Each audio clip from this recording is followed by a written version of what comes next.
Nearly 200 years ago, Samuel Morse recognized the dangers of Catholic philosophy and identified the unrelenting dedication of its agents of enforcement, the Jesuits, who already in his day were infecting every aspect of Protestantism, hacking away at the very pillars of American society, its religion, education, media, law enforcement, economy, and government. He wrote, quote, "The serpent has already commenced his coil about our limbs, and the lethargy of his poison is creeping over us. Shall we be more sensible of the torpor when it has fastened upon our vitals? The house is on fire. Can we not believe it till the flames have touched our very flesh? Is not the enemy already organized in the land? Can we not perceive all around us the evidence of his presence? Have not the wily maneuverings and despotism already commenced? Is he not inveiling our children to his schools? Is he not intriguing with the press? Is he not usurping the policies of this country and showing his front in our political councils? Because no foe is on the sea, no hostile armies on our plains, may we sleep securely? Shall we watch only the outer walls, while the sappers and miners of foreign despots are at work under our feet, and stealthily advancing beneath the very citadel? We must awake, or we are lost." Unquote.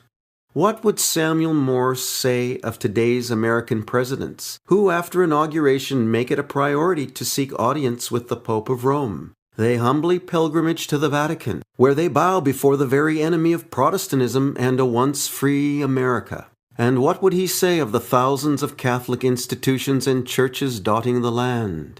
And what would he conclude by the thousands of Protestant and Baptist churches, now state corporations, having submitted to Caesar by way of a religio licita? And who or what would he blame for the moral demise of America, its legalization of all manner of filth, and its blessing of sodomy? Would he entirely blame the Roman Catholic Church?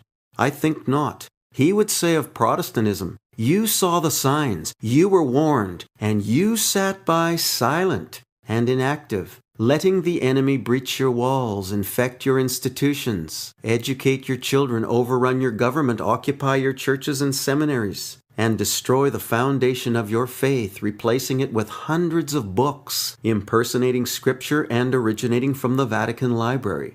He would say of America, "You are now Roman in every essential way." He would say what Jesus said in Luke 12:39, quote, "And this I know, that if the good man of the house had known what hour the thief would come, he would have watched, and not have suffered his house to be broken through." Unquote. He would say of America, its Protestant polity, and its churches, "You slept while squatters moved into your house. The signs were everywhere, yet you ignored the watchmen on the walls." He would say what Jesus said, quote, "And in the morning, it will be foul weather today, for the sky is red and lowering. O ye hypocrites, ye can discern the face of the sky, but ye cannot discern the signs of the times." And what would Morse say of American education and laws that forbid the reading of the Bible in schools, remove the 10 Commandments from all public places, arrest street preachers, allow pedophiles and sodomites to adopt and teach our children, and demand tolerance for all except Protestant Christian values? He would say exactly the same thing today that he said nearly 200 years ago. Quote, "Hide the Bible for 50 years. We will not ask for the 100 years so graciously granted by the autocrat to stifle liberty. Hide the Bible for 50 years and let our children be under the guidance of men, whose first exercise upon the youthful mind is to teach that lesson of old school sophistry, which distorts it forever and binds it through life in bonds of error to the dictation of a man whom, in the same exercise of distorted reason, he is persuaded to believe infallible. Let these Jesuit doctors take the place of our Protestant instructors, and where will be the political institutions of the country? 50 years would amply suffice to give the victory to the despotic principle and realize the most sanguine wishes of the tyrants of Europe." Unquote. How does American Protestantism respond today? Ignorantly, I'm afraid. It promotes Catholic Bibles, celebrity study Bibles, elite pastor priests, ecumenism, government church corporations, and misapplications of Romans 13 to justify blind obedience to the state. It insists that the Jesuits are dedicated to education and learning, that in their colleges and universities one may earn the best and most respected degrees. It answers the same way as ignorant Protestants of Morse's day. Quote, "Are not the Roman Catholics establishing schools and colleges and seminaries of various kinds in the destitute parts of the land? Are not they also zealous for education? May we not safely assist them in their endeavors to enlighten the ignorant?" Enlighten the ignorant? Unquote.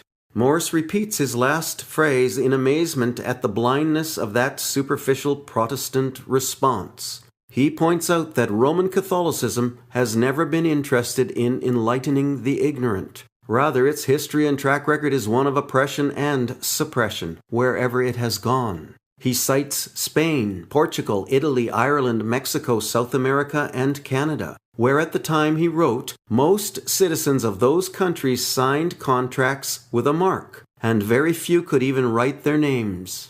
And indeed, I remind readers of the dreadful Catholic suppression of literacy during the Dark Ages, and even after. Book burnings and executions of those caught with Bibles and other books not authorized by the Pope of Rome. No, Catholicism is only interested in education as a tool of oppression. Samuel Morse wrote, quote, "If popery in this country is professing friendship to general knowledge, it is a feigned alliance. If it pretends to be in favor of educating the poor, it is a false pretense. It is only temporizing. It is conforming for the present from policy to the spirit of Protestantism around it, that it may forge its chains with less suspicion. If it is establishing schools, it is to make them prisons of the youthful intellect of the country. If the papists in Europe are really desirous of enlightening ignorant Americans by establishing schools, let them make their first efforts among their brethren of the same faith in Canada and Mexico."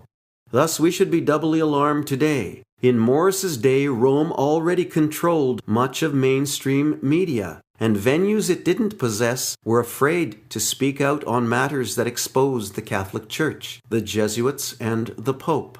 Because of that control, which is even greater today, Rome has used the media to cover its true heart with a veneer of concern for every social injustice. From media ops of Pope Francis kissing prisoners' feet, to documentaries about altruistic Jesuit priests like Pedro Arrupe, surviving the atomic bomb in Nagasaki to minister to the affected, and Mother Teresa helping the desperately poor in Calcutta. Before going any farther, I should make it very clear that the average Catholic is honestly and deeply concerned about social justice and caring for the sick and needy. They are usually decent people with no desire to harm or subjugate their fellow man.